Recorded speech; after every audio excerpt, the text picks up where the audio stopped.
Ní an láb an óachtar fáid ag fearna Galibh ar Chainnigh ag léceannis lein ó chábhas a thugteog, agus bhí ann breisdí acu ar an lá chéine. Bhí Gaillimh-1-20 agus Pat Fleury a barc an Crochas an ceann seo. Ar eisle ceohan agus tá an ceann sin go míúilsa. Cathal Mannion agus tá Cathal Mannion céis orachar a chur thart an trasláb.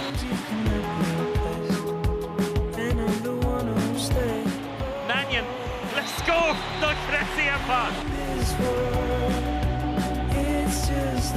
Which are here cool. Oh, someone to get him. Oh, so she's just in that book.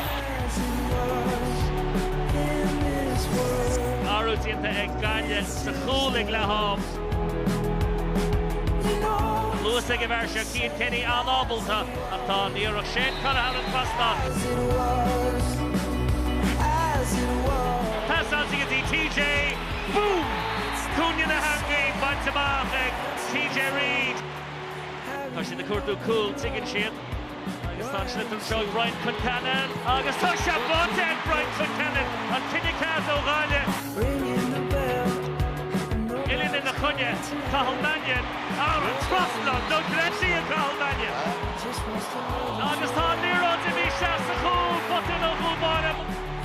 Agus can shea hood as a céine, agus can shachtú huid fad. Is she in Kilkenny, champion line.